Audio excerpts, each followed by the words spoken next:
ناظرین کی خدمت میں سلام و آداب. آپ دیکھ رہے ہیں وائس آف لداخ. آج جمعرات جولائی کے 2 اور محرم الحرام کی 16 تاریخ ہے. آج کی تازہ ترین خبروں کے ساتھ میں ہوں آپ کا میزبان سید ہاشم رضوی. ناظرین سے گزارش ہے کہ تازہ ترین خبروں اور حالات و واقعات سے باخبر رہنے کے لیے ہمارے چینل کو سبسکرائب کریں اور خبریں آخر تک ضرور دیکھیں. آپ دیکھ رہے ہیں آپ کا پسندیدہ news channel voice of Ladakh.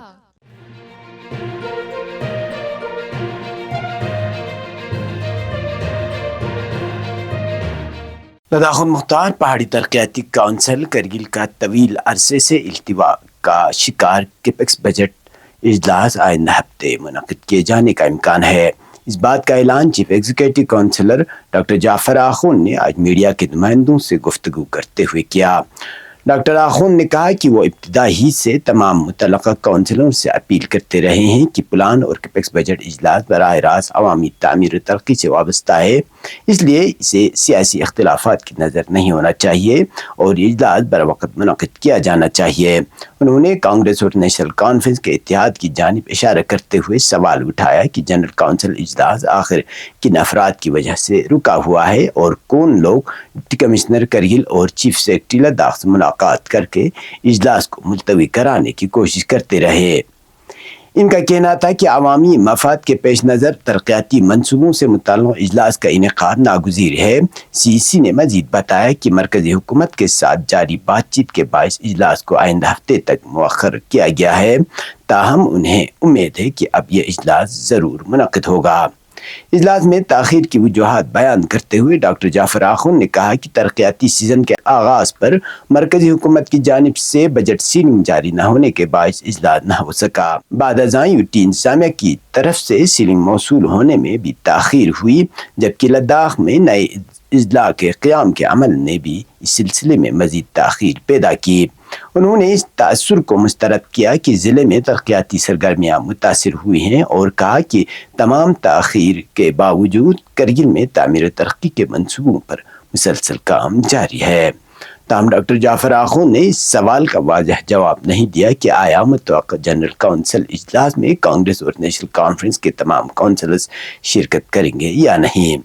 واضح رہے کہ موجودہ ہل کونسل نیشنل کانفرنس اور کانگریس کے مشترکہ اتحاد کے تحت تشکیل دی گئی تھی.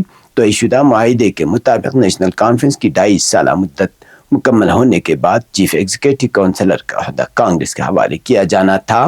تاہم ڈاکٹر جعفر آخوند کی جانب سے عہدہ برقرار رکھنے کے فیصلے پر دونوں اتحادی جماعتوں کے درمیان اختلافات پیدا ہو گئے، جس کے باعث جنرل کونسل اجلاس بھی مسلسل تعطل کا شکار رہا. بعد ازاں کانگریس اور نیشنل کانفرنس کے مجموعی طور پر 16 کونسلروں نے ڈاکٹر جعفر آخوند سے اپنی حمایت واپس لے لی اور یوٹی انتظامیہ سے فلور ٹیسٹ کرانے کا مطالبہ کیا. دوسری جانب Bharatiya Janata party B J پی کے 6 کونسلروں، جن میں 4 نامزد اور 2 منتخب اراکین شامل ہیں، نے ڈاکٹر جعفر آخوند کی غیر مشروط حمایت کا اعلان کیا تھا. اب سیاسی حلقوں کی نظریں آئندہ ہفتے متوقع جنرل کونسل اجلاس پر مرکوز ہیں.